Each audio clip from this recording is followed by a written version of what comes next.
1490 Sports Betting Radio welcomes you to Back Your Play with Q. Live from the studios of Longport Media, here is your host, Rich Quinones. Good afternoon, everyone. 4 o'clock straight up, a Wednesday edition of Back Your Play coming at you. Live inside the friendly confines of the AM 1490 Sports Betting Radio studios. I'm your host, as always, Rich Quinones. We'll take you up to 6 o'clock straight up, 2 hours to play with on this 8th of September 2021. Don't forget the 609-445-1490. That'll get you involved in two-way sports talk. Bring something to the table. Tyler on the other side of the glass, producing the show, keeping us on the air. A busy little potpourri edition of this Wednesday Back Your Play. Ryan Rothstein will join us in his weekly spot in the 5 o'clock hour. So we'll talk, we'll go NFL heavy, obviously, with Ryan. And, you know, I wanted to start, though, with the baseball and the pennant races obviously heating up. Very unique day for an all-time great in Derek Jeter. I mean, did anyone realize that the Hall of Fame today, right, the class had a very unique induction today on a Wednesday? I mean, think about that. You had Derek Jeter, the 5-time World Series champ, the all-time Yankee great, wonderful shortstop, Larry Walker, who, again, you know, I mean, would I put him in the Hall of Fame? You know, the Hall of Very Good. Okay, so be it. Also, Ted Simmons, who was the longtime Cardinals infielder, played a long time, got in as well. Marvin Miller got in, and everything's taking place as we speak. It's already occurring as we speak. So a little uniqueness to the Hall, if you will. And as far as watching a Hall of Fame performance last night, you didn't get it from Aaron Nola, who once again has shown you that he is not a bona fide ace, a bona fide number one in this league. He's just not. And if you think he is, I don't know what you're watching. He got shelled last night. He got flat out shelled. He didn't even last more than 5.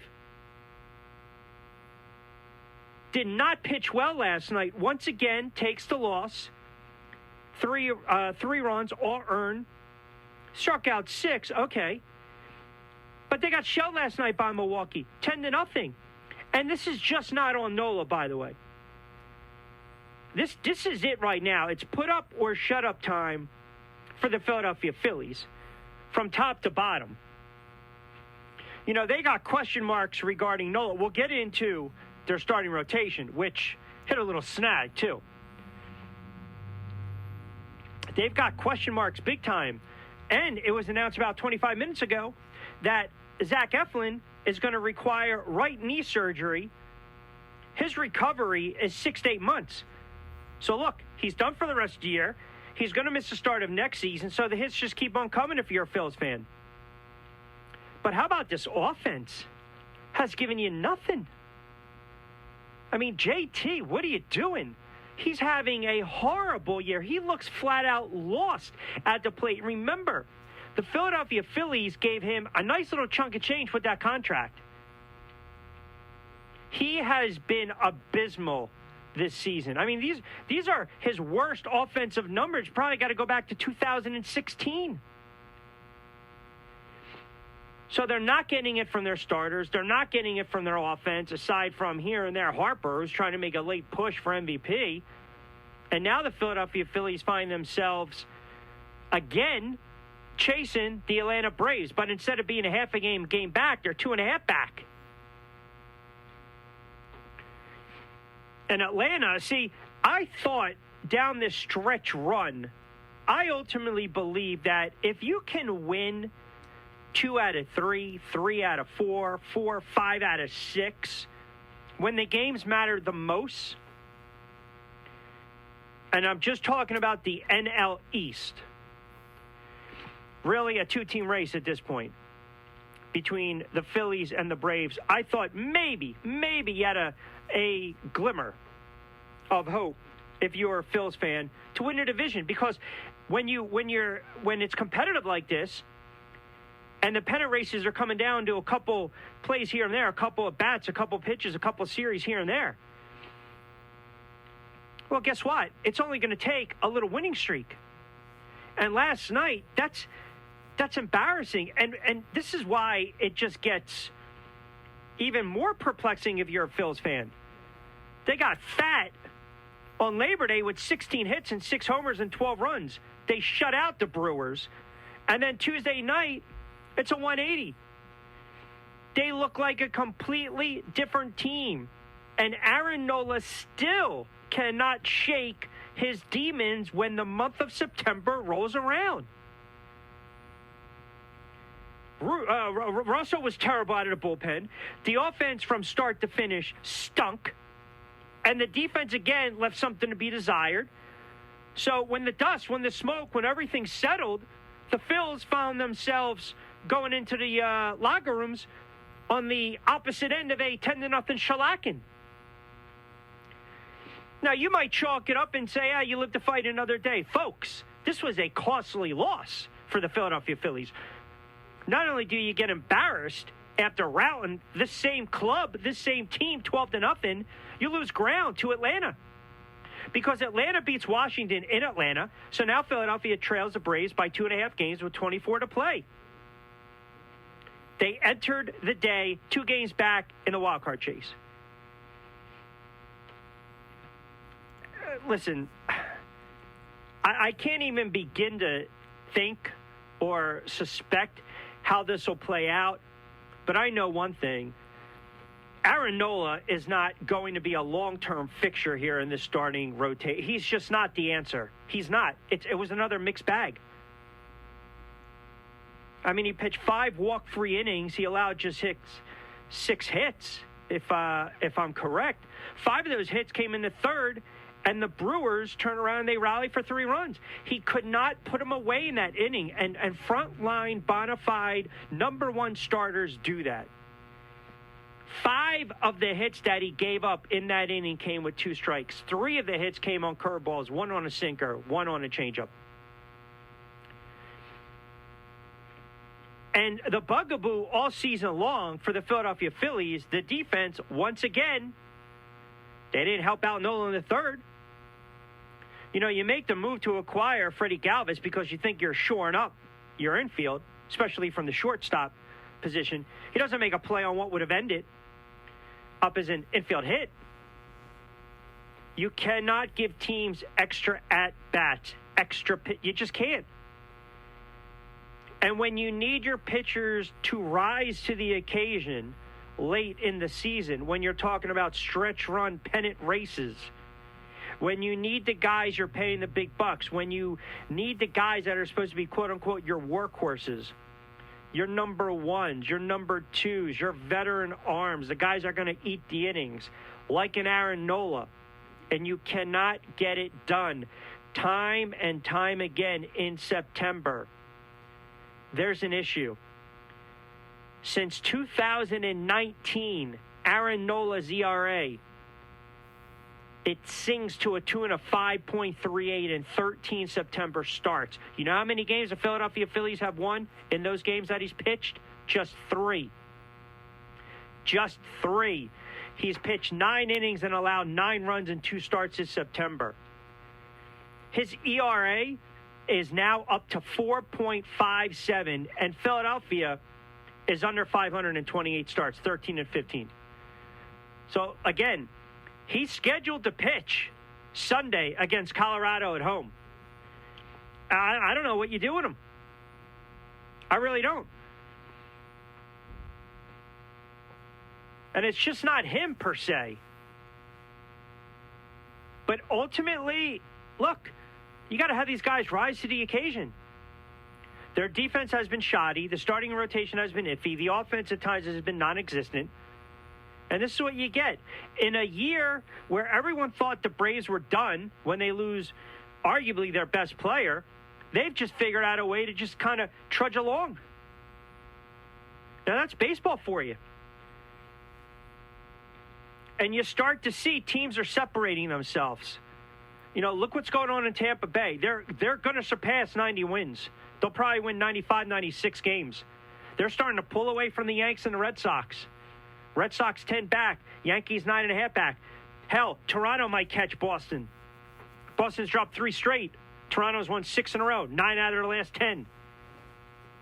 Chicago's starting to distance themselves. They're running away with that Central, which that's fine by me. I'll cash that ticket. Houston just quietly, again, going about their business. 6.5 now up on a very gutty and gritty young Seattle Mariners team. Cincinnati trailing Milwaukee by 11. Milwaukee's running away with that division over in the NL Central. And then you got the West. I mean, how is the West going to be won? It's a 2-team race, 2 horses. San Diego, one of my dark horses to get to the World Series, they basically spit the bid. I mean, they're done. They're shot. See ya. You got the Dodgers and the Giants going back and forth. It's probably going to take 100 wins to win that division. I mean, that's a hell of a season for the San Francisco Giants. I'm still, again, I get a little nervous when we start to talk about quality starts.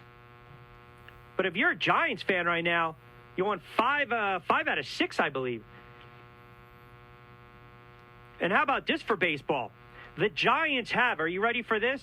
They have 1, 2, 3, 4, 5, 6, 7, 8, 9, 10 games left with San Diego. 10 games left with San Diego.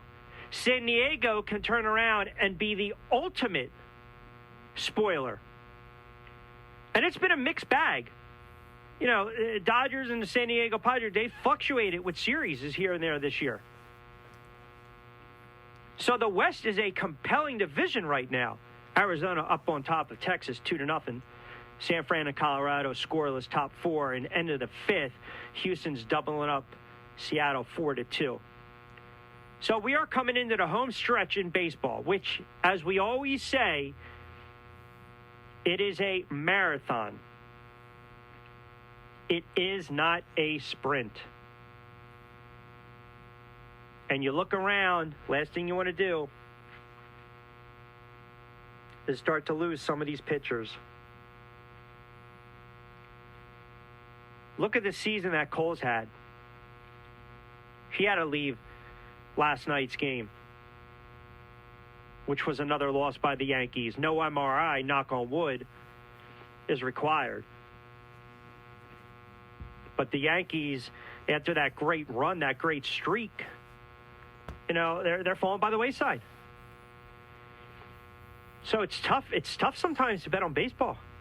But if you're a Phillies fan, I can't bet on this team right now. I have no confidence in this team. I don't. Because they're so skittish. They're so sporadic. One night, they're knocking around 10 runs. The next, they're getting shut out. They're still minus 12 run differential. That's why, how in the world can they win a division when Atlanta's plus 97? I mean, Atlanta, all you got to do is probably just win 3 out of the next 4 out of the next 5. Get to at least 4.5, 5 with 15 to play, and you should wrap up the division. I mean, that's how goofy the NL East. I mean, I don't want to discount the Mets, but I'm not confident that the Mets are going to turn around and win a division. I mean, they're 4 back. They've gone on a nice little run. Now, it kind of hurt. You stub your toe a little bit against the Nationals, but prior to that, they won 7, 8 out of 10 after that 7 out of 8 slide. But I'm not confident in the Mets either. Like I said, that's the beauty of baseball. So a lot of stuff to get into today. I want to talk also a little bankroll, a little money management with the NFL starting to kick off tomorrow night. We'll give you some interesting storylines on that. There has been some movement with some of these games. We'll get into it. A little information on Deshaun Watson. How about Tom Brady? Tom Brady believing, foreseeing it, maybe a little foreshadowing. He believes the Bucs can go 17-0. Listen, I'm all for believing, but doing it and believing it are 2 different things. It's very hard in the NFL to go undefeated. And even when you do go undefeated, you got to close the deal and win the Super Bowl. And last time I checked, only one team has done that, 72 Dolphins, not the 2007 Pats. The Giants decided to break up that fun. So a lot of stuff on the table, 18 past 4 o'clock hour. Tweet at us at 1490 SportsBet, at Rich Q on Q, hashtag BYP. I already see some tweets coming in already. Always love the banter and the dialogue and the engagement. As I mentioned, T on the other side of glass, producing the show, keeping us on the air, handling all the segments that we post up on the YouTube channel as well, Rich Q on Q. Rothstein in the 5 o'clock hour. You as well out there at 609-445-1490. We're just cranking up on a Wednesday edition of BYP right here, coming at you live inside the friendly confines of the AM 1490 Sports Betting Radio studios.